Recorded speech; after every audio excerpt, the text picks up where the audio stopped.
Hey, what's going on? Welcome back to Daz Reacts, and we're going to change the pace a little bit. I've been doing a lot of comedy lately. Someone's asked me to react to this, and it's how James Corden destroyed his reputation. And I didn't know his reputation was destroyed, to be fair.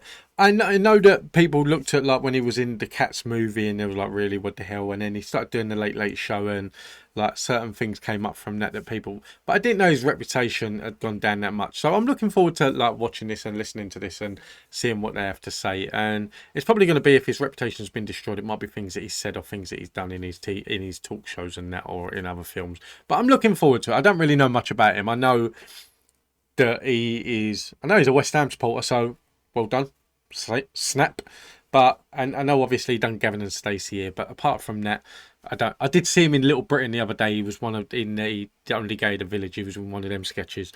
But other than that, I don't really know too much about him. So I'm looking forward to this. I hope you enjoy it. Please don't forget to hit that like and subscribe button. But yeah, let's see why James Corden destroyed his reputation.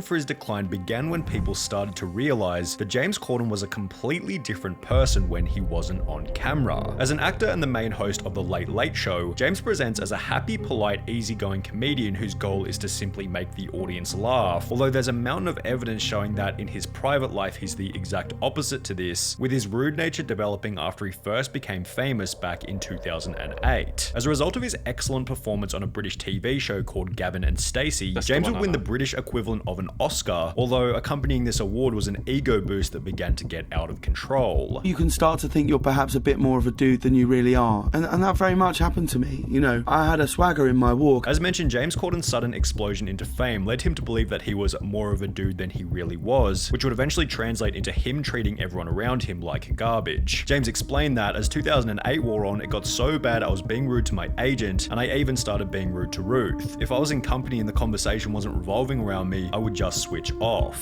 In addition to being rude to everyone around him, Corden began to live a typically irresponsible, newly famous lifestyle. I'd started going out quite a lot. This door had opened to this world that I thought looked like fun, where people go, you're amazing, you're great, can I have a photo? Do you want a drink? Come out with us. And so you just end up on this path of just 3 a.m. cab rides with people you don't know, heading across London to someone's house who you don't know either, with a group of people who think it's amazing that you're there. This is an intoxicating thing to be part of. All of which being noticed by another.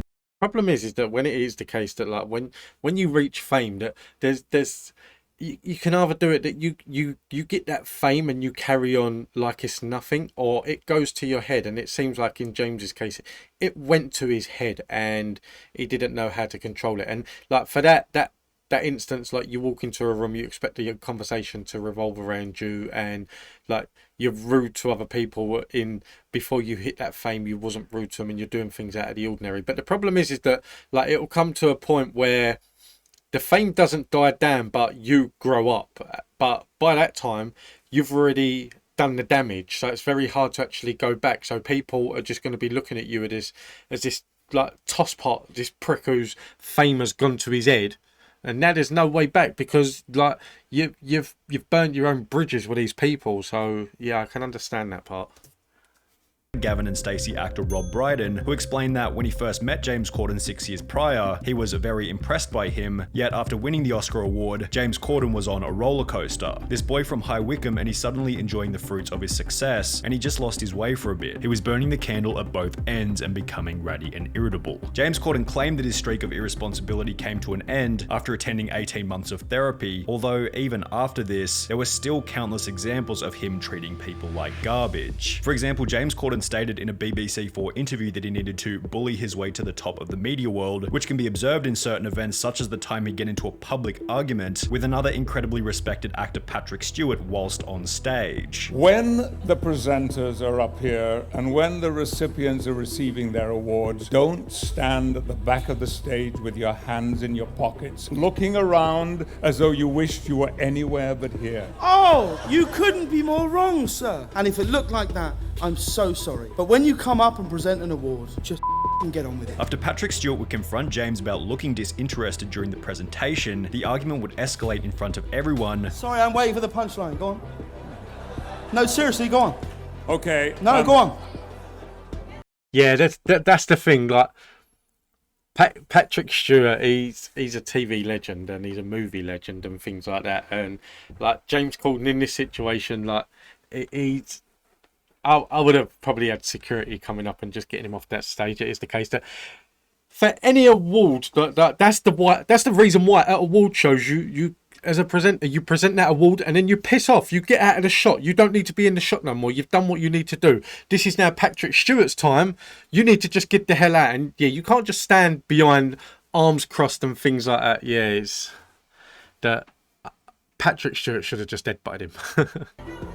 You can see my belly, and we can all see you dying right now. Let's go for it. Here we go. Which was concluded by James and Patrick bickering in the background while someone else was talking on the microphone. Now, to cut James some slack, Patrick Stewart was probably in the wrong here, considering he was the person who began the argument. Interestingly, after James Corden gave him a very favourable introduction. What was really confusing about it was that I gave him like a massive intro. Yeah, I know. I said, ladies and gentlemen, please welcome an actor who's held in such high esteem. Please welcome the brilliant Sir Patrick Stewart. And then he came up and did that. Although James still decided to engage and clap back with a few jabs of his own, so that's what makes the person. That's the thing, that like it is the case. You shouldn't have stood behind him crossing your arms, but at the same time, that after what he said, you should have just been the bigger man and just let him get on with it, and then confront him afterwards outside. That you've just made it a big thing, and it's Patrick Stewart that no one's going to look on the stage and think you've got James Corden one side, Patrick Stewart's the other. Most people are going to side with Patrick Stewart. Yeah, he shouldn't have said what he said, but at the same time,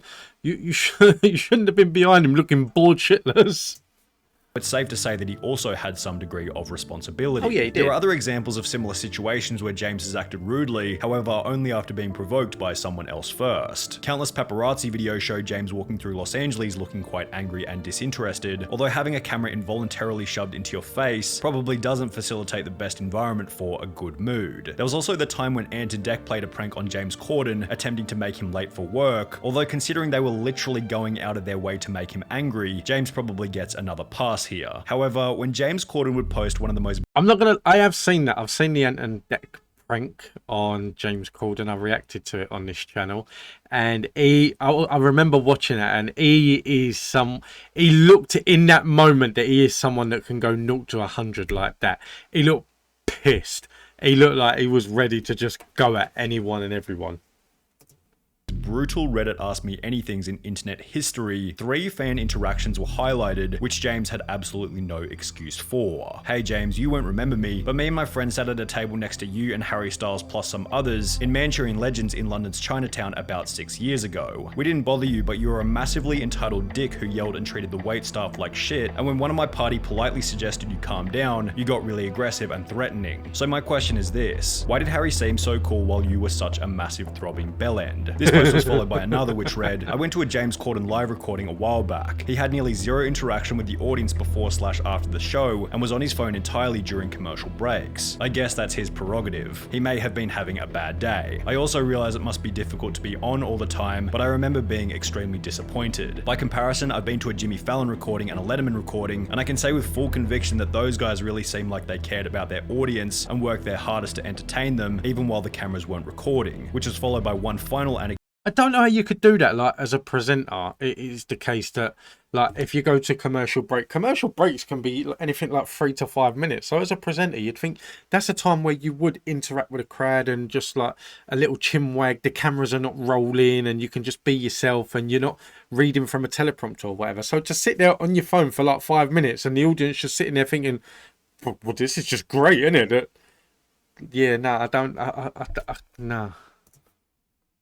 Anecdote reading, massive dick in person. I saw a League of Their Own filming live. Through multiple tantrums over minor things at the production staff, with him being incredibly rude to them, which made the other regulars seem very awkward like it was usual. Between each take, the other celebs would be chatting amongst themselves, bantering about. James was glued to his phone. At the end of the filming, people got up to go get pictures with James, and he massively kicked off shouting at people to go away and go back to their seats, and the few he did let have pictures with, he was moody as. Seeing him like that made me realize everything you see of his on TV is a complete persona. When continuing on through the AM, in all fairness, that's with a lot of people though. That a lot of people that you see on TV, it's not how they are in real life. It is a persona, because you can get people that are massive dicks in real life, but as soon as them cameras start rolling, and I think another one in the UK that there's another video that I want to react to, and there's a lot of people saying about how Ellen is the TV host in America and how she is, because apparently she can be a massive care at times, and I want to watch that one as well. And there's a video about how some celebrities have like kicked back at her for how she is, so that's another one I want to watch. But yeah, don't always take face value of what they're like, of what you see on the TV, because they're nothing like that. And it's not just presenters, it's singers and things like that, because you can see a singer come out and he sings or she sings, and then they talk to the crowd and like, thank you for coming, we love you and all this, and then go back to backstage, and as soon as they see a fan, it's like, piss off, leave me alone.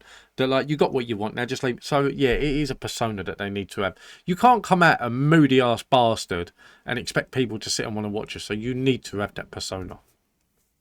It becomes pretty obvious as to why James Corden only answered 3 different questions before calling it quits. Why are you, James, such a deeply unpleasant person? Did your parents raise you that way? Have you ever considered being funny or likable? James, are you aware that everyone thinks you're a hack and a talentless asshat? With his 3rd comment here relating to the next reason behind James Corden's decline. Many of his on-screen performances have simply been terrible. A petition requesting that James Corden not be cast in Wicked the movie gained close to 110,000 signatures, and after friends announced that James Corden would be hosting the TV show's 15-year reunion, he'd received Twitter responses such as, "Don't get me wrong, I've been wanting a Friends reunion since 2004, but if someone told me James Corden would be in it, I'd have told them not to bother." That is something that I do not understand one bit. When I actually sat and watched that reunion, I've seen all of the episodes of Friends and things like that, and when they said about the reunion, I was hoping it'd be an episode, but it wasn't. It was just to get together. And then when they said James Corden is doing it, I was like, why? Honestly, why? I understand if they said that Jimmy Fallon was doing it, or David Letterman was doing it, or someone like that, but why James Corden? And I understand it was probably like the Late Late Show was probably becoming popular at the time and things like that, or he'd had him on the show or whatever. It was the same production company, but I don't understand it. I honestly don't. It would have been better without him. It would have been better with just all the members of the cast sitting on the sofa and like a cameraman shouting out the questions from fans and things like that. But yeah, I never understood why they had James Corden doing that presenting. James Corden adding the Friends reunion to the list of things he's ruined with his mere presence. Additionally, after starring as the main character in the 2019 film Cats, the movie received a 2.8 out of 10 star rating on IMDb, as well as reviews so awful that James Corden didn't even end up watching the movie himself. However, James stating that he didn't watch the movie wasn't the only thing that was interesting about this interview, as he'd also discussed another topic which had turned much of his audience against him: his beef with another talk show host, Bill Maher. In September of 2019, Bill Maher published an editorial about obesity, with the contents of such being discussed on the Joe Rogan podcast. Look, you can't keep eating as much as you want and as shitty a food as you want. You just can't. That is not something that anybody wants to hear, though. People loved it until James Corden said something. As mentioned, James Corden wasn't too happy with these comments and would call Bill Maher out by making both some reasonable arguments. If making fun of fat people made them lose weight, there'd be no fat kids in schools and I'd have a six-pack by now. As well as some awful ones, such as a zero personal responsibility statement that Bill Maher was simply lucky to have a body that burned more calories than him. We're not all as lucky as Bill Maher, you know? We don't all have a sense of superiority that burns 35,000 calories a day. Which Bill interpreted. Okay, here's the thing, and here's the thing on fat shaming, and I'm allowed to say this because I'm fat. I've got the camera at this level, so you can't see this level. I've got a belly on me. The difference is I love food. I love food and I don't exercise enough. There's a reason why I'm fat. The reason why I'm fat has nothing to do with how many calories my body burns. It doesn't matter how. It doesn't matter nothing about my age. It's that I choose to eat like crap. If I go inside, I'm having a ham and cheese sandwich, and then after that, I'm probably going to have some Jaffa cakes. I've got an energy drink sitting right there. I've got mints. I've got so much. I eat so much crap that the reason why I'm fat is because I'm fat. If someone calls out, my wife's turned around to me and said that you're fat. I would not say you're fat shaming me. She's just pointing out the obvious. I look at James Corden. You're fat. It has nothing to do with your body. It has nothing to do with how your body burns calories. It has everything to do with the food that you eat. It has everything to do with the drinks that you drink, whether it's soft drinks, whether it's alcohol, whether it's fatty foods, whatever. That's what it is. I struggle to lose weight, but I struggle to lose weight because I love food and I'm not really a big fan of exercise. I do it a lot. I go through phases, but that's my issue. That for me, that Bill Maher, he wasn't fat shaming James Corden. He's just saying that James Corden has pulled him up on it. But yeah, it's all fat people that say that I've been fat shamed only say that because they don't want to change their ways. Anyone is capable of losing weight. Nobody has to be fat. People choose to be fat. No one can say, I don't choose to be fat. I'm just big bone. That's a load of bollocks. It's not a thing. People are fat because people choose to be fat. If I wanted to lose my belly, I could choose to change my diet. I could choose to change the way I eat. I could choose to change the way I exercise. I could think, right, I'm going to go for a run, or I'm going to go for a cycle. I'm going to join up to a gym or go swimming, and I will eventually see changes to my body. I've done it. I've been there. I've been to the point where I was 15, 16 stone after working in a pub. Massive beer gut. I was going gym twice a day. I had a high protein diet. I ate a lot of vegetables. I didn't eat no chocolate, and I got from 15, 16 stone down to 12 stone very, very, very quickly because of the way that I changed my life. And it wasn't that long until I got back. This was just mainly because after the alcohol and everything. But yeah, there's no such thing as fat shaming. The only people that say about fat shame are fat people that are too lazy to do anything about it. And I'm one of them. But if someone calls me fat, I'm not going to say you're fat shaming me. I'm just going to say thanks for pointing out the obvious. But the reason I'm fat is because I love food and I hate exercise. As the easy low-risk way out of the argument. He missed a great opportunity to literally save lives. He took the easy way out. Of course, you can always get applause for saying, oh, let's boo the mean man who's told the truth. That's not brave. As is usually the case with these kinds of topics, there were supporters for both sides of the argument. However, James unnecessarily forcing himself into such a divisive conversation where people already disagree with him was probably a net negative toward his reputation, just like the time his Carpool Karaoke was outed for being fake. The segment during which James Corden drives around singing songs with various famous musicians was called out by a user on Twitter in early 2020 after they noticed Justin Bieber and James Corden in a car, which wasn't being driven but rather being pulled on a trailer. The video would rack up over 14 million views, which prompted an incredibly hilarious response from James Corden himself, in which he would go ahead and debunk the claim that the series had been faked. Do you know what? I'm not going to lie. Carpool Karaoke, I've only watched a couple, but from the ones that I've seen, that it had to have been fake.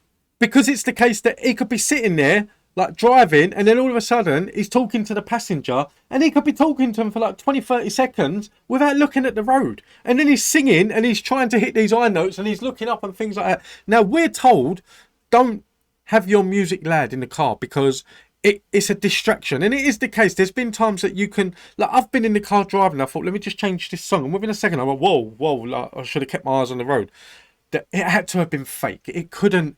They wouldn't have allowed this. He would have got pulled over by the police, and they would have been like, "What are you doing? I don't give a crap that you're in a car with Justin Bieber or Celine Dion. Keep your eyes on the goddamn road because you're going to end up killing someone." It had to be fake. 95% of the time, I really am endangering the lives of the world's biggest pop stars. Here is a list of every Carpool Karaoke where I've used a tow, and this is a list of every one where I was driving the car, okay? However, while Corden did a pretty good job of debunking these claims, there are still countless comments on every Carpool Karaoke from people. If that is the case, and it is that he's admitting to, he's endangering lives, not just the people in the car, but the people that, like, I understand in America, like, you got jaywalking and things like that, so it's the case that you have to be crossing at lights, the red lights or whatever. But to me, I would be approaching him there and saying, you need to stop this then. If that is the case, that if you've done all of these where you haven't been paying, like, giving 100% focus to that road, we're taking your license off you. You're not allowed to drive no more.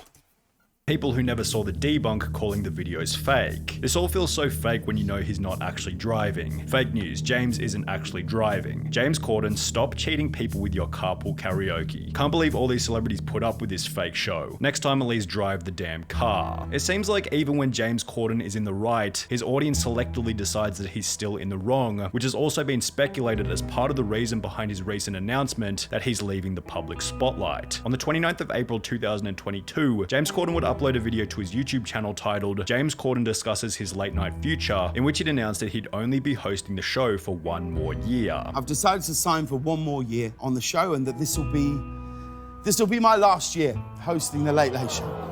In a different interview, James Corden specified that his motive for leaving the entertainment industry was to spend more time with his family. I don't want to do it forever. We're a really long way away from home, and we're a really long way away from people who are getting older, and we're a really long way from them if something should ever happen, and that plays on my mind a lot. However, many have speculated that being such a disliked celebrity has put an unbearable amount of pressure on him, which becomes especially obvious when looking at the comments regarding his retirement. James Corden is a talentless bag of garbage. Goodbye, good riddance. Finally, we don't want him anymore. Ruins everything he's involved in. Probably one of the most annoying people in the business, it seems. Please don't come back to the UK. Please don't come back to the UK. Please don't come back to the UK. With each of these comments being accompanied by flattering articles such as, "Farewell, James Corden, you were an asshole."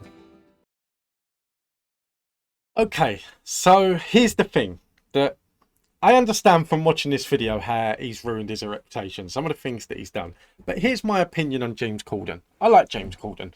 I've not watched Cats, I've not watched Wicked, I've not watched any of the movies that he's been in. I've watched Gavin and Stacey, which I enjoyed. I enjoyed Gavin and Stacey.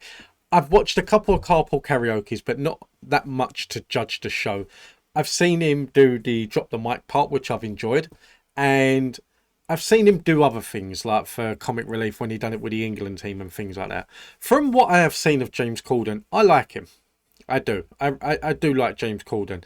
I just think it's the case that he's got himself into parts of like the entertainment industry where he doesn't need to be. He done good in Gavin and Stacey, and it's probably the case that if he comes back to the UK, you can bet your ass we're going to be seeing another 2 or 3 seasons of Gavin and Stacey, or it'll be the case along the lines it'll bring something back with the Smitty character.